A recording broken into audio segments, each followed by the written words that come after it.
அடியேன் நமஸ்காரம். சர்வம் ஸ்ரீ கிருஷ்ணார்ப்பணமஸ்து.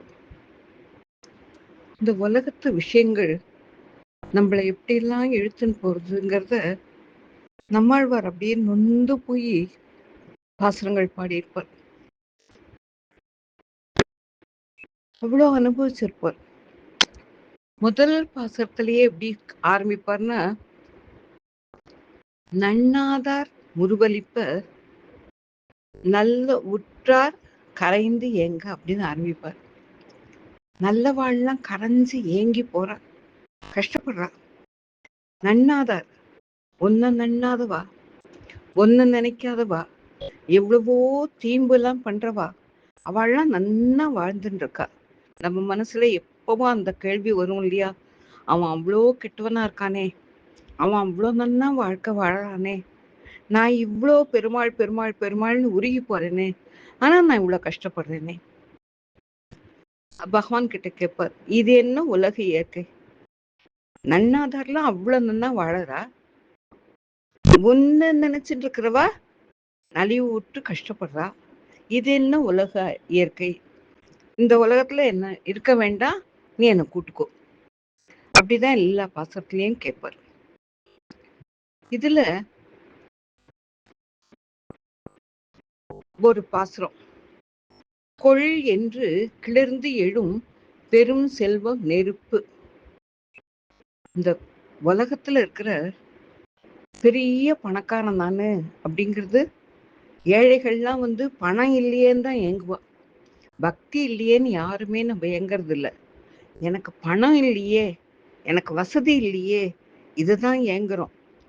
கொள் என்று கிளர்ந்து எழும் அந்த பெரும் செல்வம், அவனுக்கு 5 வீடு இருக்கே, எனக்கு ஒரு வீடு கொடுக்க கூடாதா பெருமாள் அப்படின்னு தான் நினைப்புமே தவிர, எல்லாத்துக்கும் மேல பெரிய வீடு, அதை அடையணும்ன்ற ஆசை நம்மளுக்கு அவ்வளவு சீக்கிரம் வராது வராது.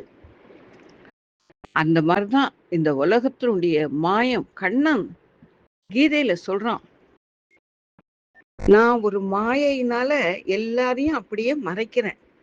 யாராவது என்ன ஆத்மார்த்தமா தெரிஞ்சுக்கணும்னு ஆசைப்பட்டா அவளுக்கு அந்த மாய வலைய நான் அறுத்து எறிகிறேன் அப்படின்னு சொல்லி கீதையில சொல்றான் கண்ணன். அந்த மாதிரி குள் என்று கிளர்ந்து எழும் என்னை நான் உங்ககிட்ட வரேன் அப்படின்னு சொல்லி மகாலட்சுமி தாயார் செல்வம் நம்மள சேருது.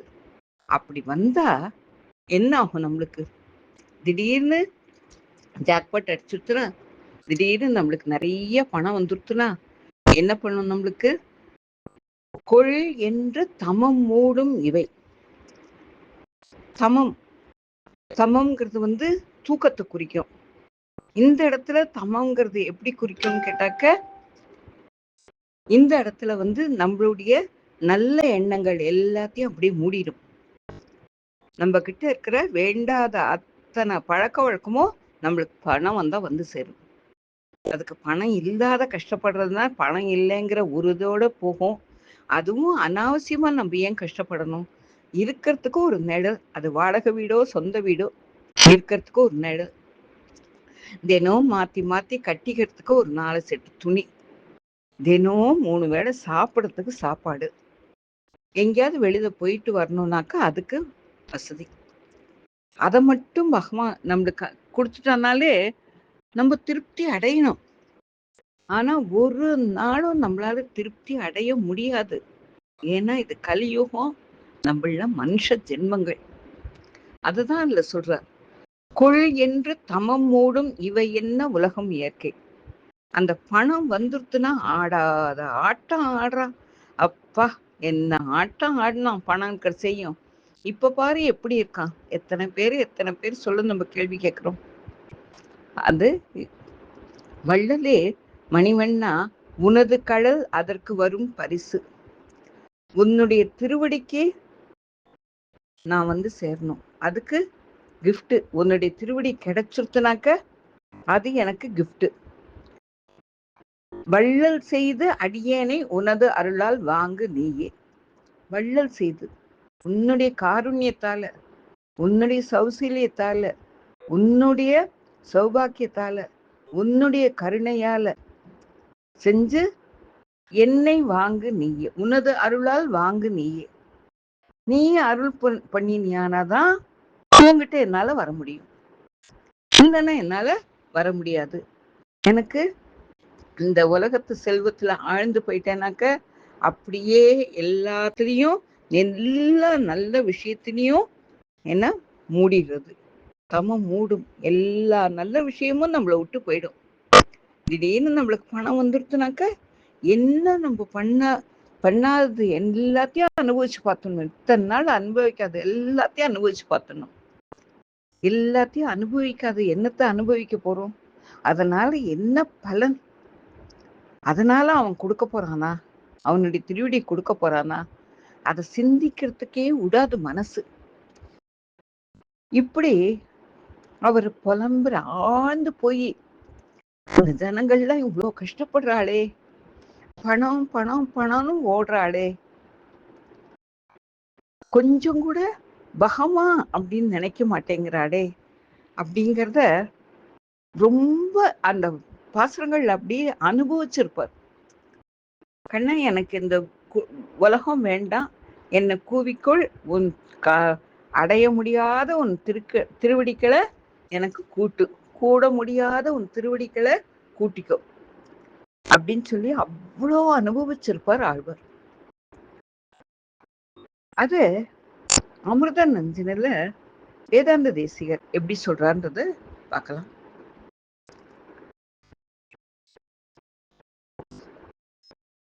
சிறு பயனில் படியாத தகவோர் எம்மை சேர்க்க அடைக்கலம் கொண்ட திருமால் தானே. சிறு பயன் அதில் இந்த உலகத்துல நம்மளுக்கு சிறு சிறு பயன்கள் ஏற்படுது. அந்த சிறு சிறு பயன்கள்ல நம்ம அப்படியே ஆழ்ந்து போயிடுறோம். சிறு பயனில் படியாது அற்ப பயன்கள்ல நம்ம கருத்தை செலுத்தாதவராக தகவோ பிறர் துக்கத்தை போக்க விருப்பமுடையவர் ஆச்சாரியர்கள். அவ தனக்கு என்ன நடந்தாலும் பரவாயில்ல, 4 பேர் திரும்பினா போறோம் அப்படிங்கிறவதான் ஆச்சாரியர்கள். எம்மை சேர்க்க நம்மளை கொண்டு போய் பெருமான் திருவடிகள்ல சேர்க்கறதுக்கு சமர்ப்பிக்கிறதுக்கு அடைக்கலம் கொண்ட திருமால். அப்படி அவ கொண்டு போய் ஆச்சாரியன் நெல் பண்ணிட்டா பகவான் என்ன பண்றான்? ரட்சிக்கப்பட வேண்டியான வஸ்துவாக என் குழந்தை என்கிட்ட வந்துட்டான் அப்படின்னு சொல்லி ஏத்துக்கிறான். அப்பேற்பட்டவன் ஸ்ரீமன் நாராயணன். தானே மறுபிறவி அறுத்து, அப்போ ஆச்சாரியன் கிட்ட போய் நம்ம அண்டி அவங்கிட்ட போயிட்டோம்னா நஜகுல ஆவர்த்தது, இனியும் பிறவி இல்லை, இனி மீண்டும் பிறப்பதில்லை, இனி மீண்டும் பிறப்பதில்லை. மறுபிறவி தானே அறுத்து, தானே மறுபடியும் ஒழிச்சு, எல்லா பிறவியும் அழிச்சு அழியாத வானில் வைக்கும். பரமபதம் என்னைக்கும் ஸ்டாண்டர்டா இருக்கக்கூடியது. இந்த உலகம்லாம் அழிஞ்சு போயிடும், அந்த அழியாத உலகம் அந்த மாதிரி பரம்பத்துல வைப்பான். இப்படி இருக்க செய்யும் மனமே, நீ மகிழாது இருப்பது ஏன் கொல்? ஏன் மனசே நீ சந்தோஷப்படாத இருக்க? எதனால்னா, இங்கும் உனக்கு இங்கு உதவ உனக்கு ஒன்று உரைக்கேன். உனக்கு இங்க ஒண்ணு நான் நன்னா எடுத்து சொல்றேன். என்னன்னு கேட்டாக்க, உனக்கு பொருத்தமான ஒன்றை கூறுகிறேன். நான் மனசுக்கு உனக்கு எது நல்லதோ அதை கூறுறேன். எப்படின்னு கேட்டா கேள். ஒரு பிழையும் புகுதாத பகவத அபச்சாரம், பகவான் கிட்ட அபச்சாரப்பட்டா கூட அவன் மன்னிச்சு ஏத்துன்றுவான் ஒரு காலத்துல. பாகவத அபச்சாரத்தை அவன் ஏத்துக்க மாட்டான். அந்த மாதிரி பாகவத அபச்சாரம் எதுவும் அந்த குற்றம் எல்லாம் ஏற்படத்துக்கு காரணமான உணர்த்தி வேண்டி தத்துவ ஞானத்தை அபேட்சித்து பெறுவது எல்லாம் பரமபதத்துல போய் பெறக்கூடிய கைங்கரில எல்லாத்தையும் இங்கே நாம் பெற்று வாழ, இந்த உலகத்திலேயே நாம் பெற்று வாழ, இந்த கர்மபூமியில நாம் பெற்று வாழறதுக்கு மனசே நீ என்ன பண்ணணும்னு கேட்டா, பேர் அடிமையால் இங்கு செய்யும் பெரிய கைங்கர்த்தால். இங்க பாகவதருக்கும் ஆச்சாரியர்களுக்கும் அடிமைப்பட்டு அவளுக்கு நம்ம அடிமையா இருக்கணும். அடிமையா இருக்கணுங்கிறது அவகிட்ட சிஷ்யனா இருக்கணும், அவளுக்கு ஆழ்படணும், அவளுக்கே அப்படிங்கிற ஒரு மனசு வரணும். அதுதான் அடிமை. அடிமைனா அப்படியே நம்ம கொத்தடிமை, அவ சொல்றதுதான் நம்ம கேட்கணும், அந்த மாதிரிலாம் நினைச்சுக்க கூடாது. அடிமைனா அவகிட்ட ஒரு அன்பு, பாசம், காதல் நம்மளுக்கு மேலேறி போகணும். ஆச்சாரின்னு சொல்லிட்டார், அதை நான் மீறக்கூடாதுங்கிற ஒரு ஸ்திர சன்மை நம்மளுக்கு வரணும். அதுதான் அடிமை. ஏது என்று பயன் என்ன, அதனால என்ன பயன் அப்படின்னா, நீ இகழல், நீ அதெல்லாத்தையும் இகழ்ந்து பேசாத. ஆச்சாரியன் கிட்ட போயிட்டா என்ன கிடைக்கும் அப்படின்னு சொல்லி கேட்காத. ஆச்சாரியன் கிட்ட நீ போயிட்டியானாக்க உனக்கு அழியாத பெருஞ்செல்வம். அங்க போனா அவன் அப்படி வச்சுக்க போறான் நம்மள, அந்த பெரும் செல்வத்தை கொடுப்பான் அப்படின்னு சொல்லி ஆச்சாரியன் கிட்ட போய் சேரத்துக்கு நம்மளுக்கு ஒரு ஸ்திர தன்மையை காட்டுறார் வேதாந்த தேசிகர். இப்போ நம்மளுக்கு இந்த உலகத்துல இதனுடைய நேச்சுரல் என்னன்னு கேட்டா அட்ராக்ஷன்ஸ் நிறைய, எவ்வளோக்கு எவ்வளோ நம்மளை கெடுக்க முடியுமோ அத்தனைக்கு வேணுங்கிற பொருள்கள்லாம் இங்க இருக்கு. அதுல இந்த இயற்கை தன்மை, இந்த உலகத்தினுடைய தன்மையை நம்ம கொஞ்சமாவது உணரணும். உணர்ந்துட்டு எது நல்லது எது தீயது அப்படின்னு முதல்ல தெளியணும். தெளியறதுக்கு நம்மளுக்கு பெரியவாளுடைய சம்பந்தம் வேணும், சத் சங்கம் வேணும். அப்பதான் நம்மளுக்கு எது நல்லது எது தீயதுன்றத நம்மளால பாகுபாடுபட்டு தெரிஞ்சுக்க முடியும். சாதாரணமாலாம் நம்மளால எதையும் தெரிஞ்சுக்க முடியாது. எல்லாரும் நம்மள மனுஷெல்லாம் செம்மறி ஆட்டம், செம்மறி ஆடு கூட்டம் அப்படின்னு சொல்லி பெரியவாள்லாம் சொல்வா. ஒருத்தர் ஒரு வழியில போறானாக்க அதே வழியில 100 பேர் போவோம். அவ ஏன் அந்த வழியில போறா அப்படிங்கிறத சிந்தனை பண்ண மாட்டோம். அவ அந்த வழியில போறாளேன்னு அவ வழியில நம்மளும் 100 பேர் போவோம். அந்த மாதிரி அது எதுக்கு அப்படின்னு ஒரு நிமிஷம் நின்று யோசனை பண்ணணும். ஏன் இவ அந்த வழியில போறா, அது நல்லதா கெடுதலான்னு தெளியணும். தெளியறதுக்கு சத் சங்கத்துல இருக்கணும், பெரியவாளுடைய ஸ்நேகம் நம்மளுக்கு இருக்கணும், பெரியவாளுடைய ஆசீர்வாதம் நம்மளுக்கு இருக்கணும், ஆச்சாரியனுடைய கடாட்சம் நம்மளுக்கு இருக்கணும். அந்த மாதிரி தெளிஞ்சு உன்னை அடைய அருள்வாய் அப்பா. கண்ணா, உன்னை எப்படியாவது அடைஞ்சிடணும், அது கூடுமான வரைக்கும் இந்த ஜென்மத்திலேயே கொடுத்துரு. இல்லைன்னா எனக்கு கீதையில நீ சொல்லியிருக்காப்புல அடுத்த ஜென்மமாவது முடிவா இருக்காப்புல கொடு. இந்த ஜென்மத்துல நான் ஒன்னையே நினைச்சுட்டு இருக்கேன், ஒருவேளை ஏதாவது ஒரு விதத்துல எனக்கு தட்டி போயிடுத்துன்னா அடுத்த ஜென்மமாவது எனக்கு நல்ல பிறவியை கொடுத்து, நல்ல மனசை கொடுத்து, நல்ல சத்சங்கத்துல இருக்க வச்சு, நல்ல ஆச்சாரியன் கிட்ட காலம் பூரா தொண்டுபட்டு உன்னை அடையிறதுக்கு எனக்கு அருள் பண்ணுவாய் கண்ணா அப்படின்னு சொல்லி பிரார்த்திக்கிறோம்.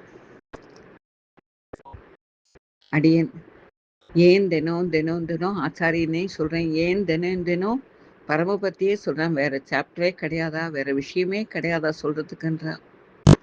யாராவது நினைக்காதுங்கோ, நல்லது எது தீயது எது.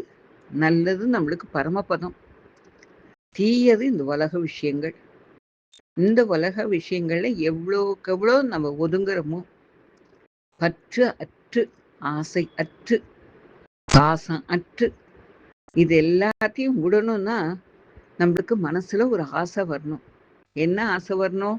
பரமபதத்துக்கு போயிடணும், இந்த ஜென்மந்தான் கடைசியா இருக்கணும் அப்படிங்கிற ஆசை வரணும்.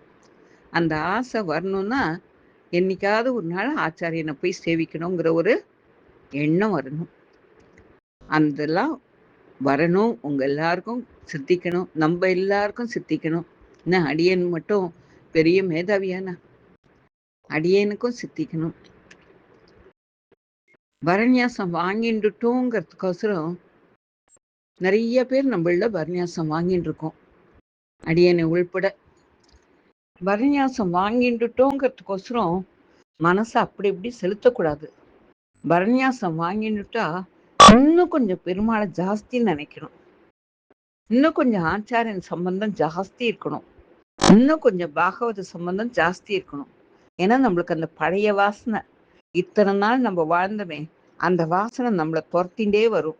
இதை பண்ணு, அதை பண்ணி, இதை சாப்பிடு, அதை சாப்பிடுன்னா நம்மளை இழுத்துன்னு போகும். அதுலேருந்து மீண்டு வரணும்னாக்க இந்த சத் சங்கம் வேணும், பாகவதாளுடைய இது வேணும், பெரியவாளுடைய ஆசீர்வாதம், ஆச்சாரியனுடைய ஆசீர்வாதம், இதுன்னு சம்மந்தப்படுத்திகிட்டே இருக்கணும் நம்மள. 4 நாள் இந்த உலகத்து விஷயத்துல ஆழ்ந்தங்கன்னா 3 நாள் இந்த விஷயங்களுக்கு கொடுங்கோ, அது அப்படியே என்ன உள்டாவாயிடும். அப்புறம் 4 நாள் ஆச்சாரியன் விஷயத்துல கொடுப்போம், அப்புறம் 3 நாள் உலக விஷயத்துல ஆழ்வோம். அது அப்படியே குறைஞ்சு குறைஞ்சு குறைஞ்சு குறைஞ்சு பூரா ஆச்சாரியனும் பெருமாளையும் நினைக்கக்கூடிய அந்த சூழ்நிலைய நம்மளுக்கு ஏற்படுத்தி கொடுத்துரும். அது நிறைய குற்றம் குறைகள் இருக்கும். அடியனை க்ஷமிக்க பிரார்த்திக்கிறேன். உங்க எல்லாருக்கும் இதை யாரெல்லாம் கேட்குறாங்களோ அவ எல்லாருக்கும் இந்த ஜென்மந்தான் கடைசியா இருக்கணும், இந்த ஜென்மத்திலேயே எல்லாரும் நம்ம எல்லாம் பரமபதம் போயிடணுங்கிற ஒரு வேட்கை. நம்மாழ்வார் அதனாலதான் அவ்வளவோ பாசுரங்கள்ல நம்மளுக்கு கூவி கூவி கூவி எல்லா ஆழ்வார்களும் கொடுத்துருக்கார். சரணாகதியை பத்தி நம்மாழ்வார் நிறையவே கொடுத்துருக்கார். அடியேன் சிறிய ஞானஸ்தன், ஏதோ கொஞ்சோண்டு நான் பெரியவா கிட்ட கேட்டுன்றதை வச்சு, நான் கத்துண்ட பாடங்களை வச்சு உங்க எல்லாரையும் எப்படியாவது மனசுல பதிய வச்சுட்டு பரமபதத்துக்கு தயாராயிடுங்கோ, ஆச்சாரியன் கிட்ட தயாராயிடுங்கோன்னு பிரார்த்தனை பண்ணிக்கிறேன்.